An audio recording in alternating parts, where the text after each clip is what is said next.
course, to start your morning, brought to you by Subway. Both LA teams find themselves down 0-1 in their series. Oof. Both gearing up for a very important game two. Both teams, Clippers and Lakers, with superstars that are going to need to get back on track if they have any real shot at a title.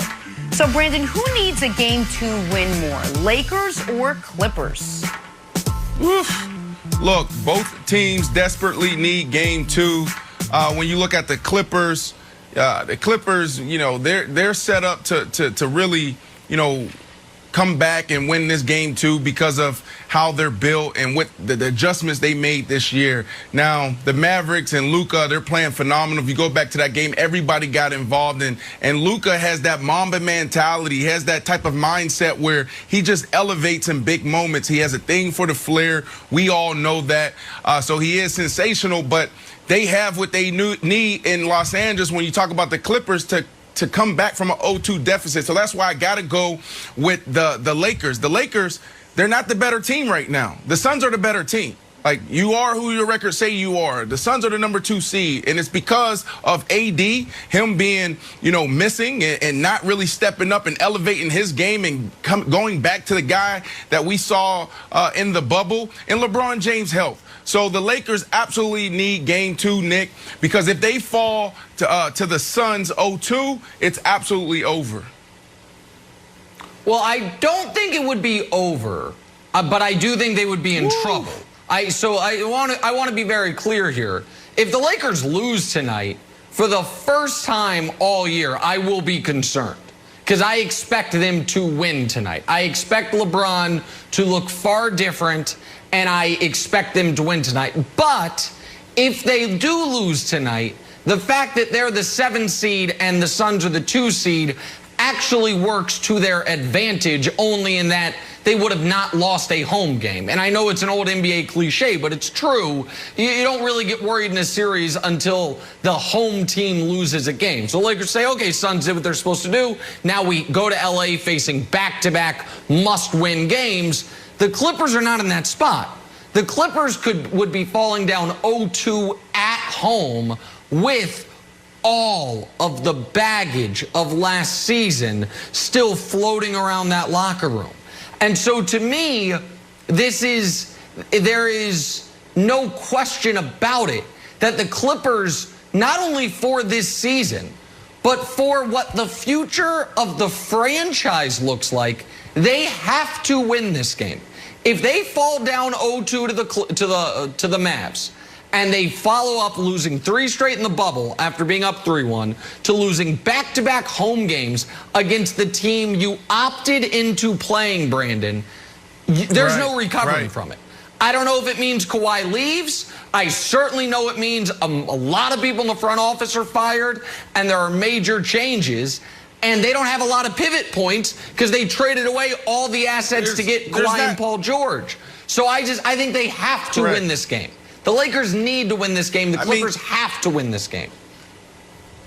I mean, I think the intriguing part about the offseason for the Clippers, if they lose this game and then they lose this series, will be them dealing with this conversation and this topic the entire offseason, and it'll be all of next year because of how they enter into this market. Kawhi is the best player in the world. They are the kings of L.A., et cetera, et cetera. But when you just look at pure matchups, when you look at this, the Clippers going against the Mavs, like, they're still a year or two early. Like, they're not there. They're not going to win a championship.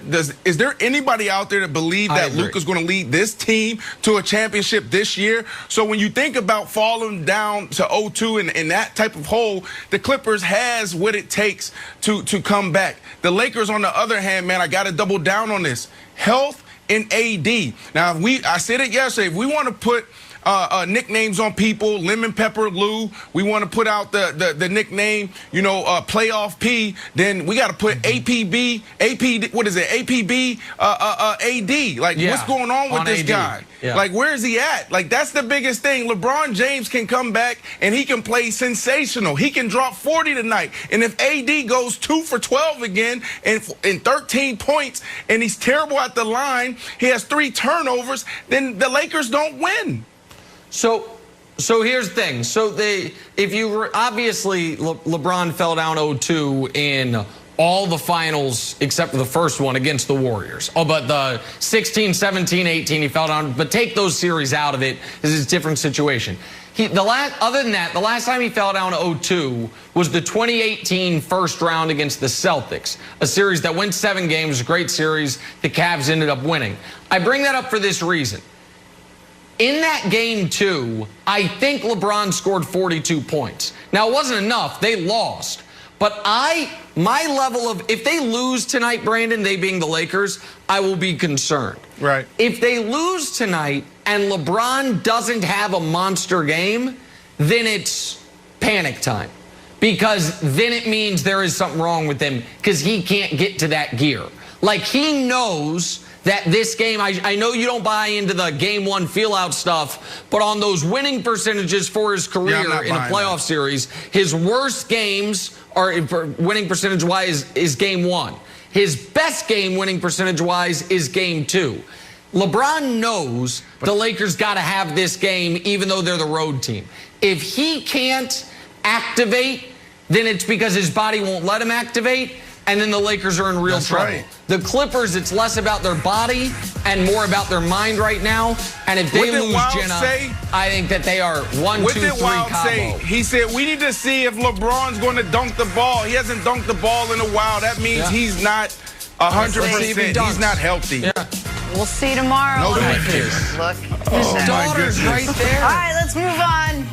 We're drawing a blank. The Bucks, using a 3-point barrage last night, dominated Game 2 season control in their first-round series with the Miami Heat. Giannis leading the way with 31 points, 13 voids. They just crushed the Heat in this game. So, Brandon, your biggest takeaway from the Bucks win was blank. Oh, man, pure domination. I mean, from start to finish. Nick, did you guys really see how Giannis opened up the game? It was with a 3. Yep. Like, really? Like, is he speaking to us saying, oh, I can do this? He opened the game with a 3, just bang. And then from that moment on, I mean, the Miami Heat looked like they weren't even supposed to be on the same court as them. You know, it takes me back to the bubble as well. You know, the Miami Heat dominated them. And Giannis and the Bucks, they decided to go after it, and they wanted this matchup like you said. You highlighted that.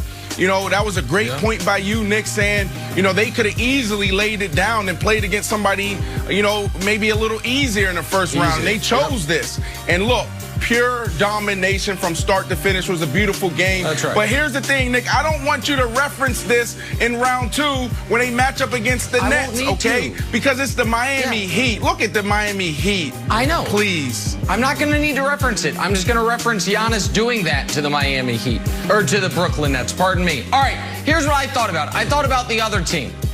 And my answer is their win was a superstar test. We have this debate in sports media. Is he a star? Is he a superstar? Who's a superstar? Here's how you know. Can you lay an egg like Jimmy Butler has in this series and escape criticism? If you can, then you're not. Eek. So Jimmy Butler, as much as everyone loves him, not a superstar. You know why? 8 of 32 hasn't been a topic of people killing him. Julius Randle was abysmal against the Hawks.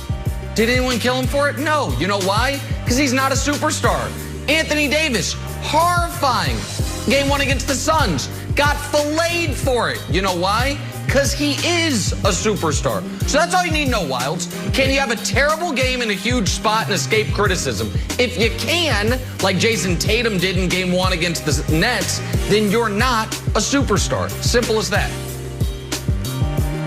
Hey, my answer is Giannis unfazed. I want to talk about my buddy Trevor Ariza. Trevor Ariza, after the first quarter was such a blowout, Trevor Ariza's like, you know what? I got to go for myself here. I remember DK Metcalf got so much credit for chasing down Budda Baker. What if I chase down Giannis and tackle him? Maybe that would be good for me. And to add a little bonus to it, how about I do a push-up on Giannis? Oh, it seems like calisthenics are all the rage. Body weight exercises, he does that too. A lot of people didn't like it, including our friend Nick Wright. Nick, you had an issue with Trevor Ariza's antics. Listen, the tackle is one thing. The push-up off of Giannis's body, someone needs to go knock Trevor Ariza down. Somebody needs to go. Right there is a 9 out of 10 disrespect. Brandon, I am not likes to fight guy. You are no longer likes to fight guy, but once upon a time in your life, you might have mixed it up a little bit. In your younger days, that's a fight. Tell me, in your younger days, if someone pushes up off you, that's a fight. Yeah. So Bucks. Yeah. Hey, PJ Tucker. But that's go what back you're to there the for. first. Go back to the first quarter, the beginning of the game. What happened? Giannis stepped on Ariza's leg. So it's payback time. You talk about payback. He had to get him back. That's all this was. Okay. All right, that's fine. Giannis is 26. 26-year-old Brandon Marshall is popping up and getting him. And somebody holding him back, and then that guy go gets him. So you can't let Trevor Ariza do that to Giannis. That push-up. Oh, New basketball versus so old basketball. That's what this is. Yes. New so era versus old. Yeah, that's all that is. Come on, man. All right, we got to take a turn. We're talking the superstars vying for the NBA title. Which one's got the most to gain from winning it all this year? Nick's got a list. We'll break it out. This is First Things First. Stay with us.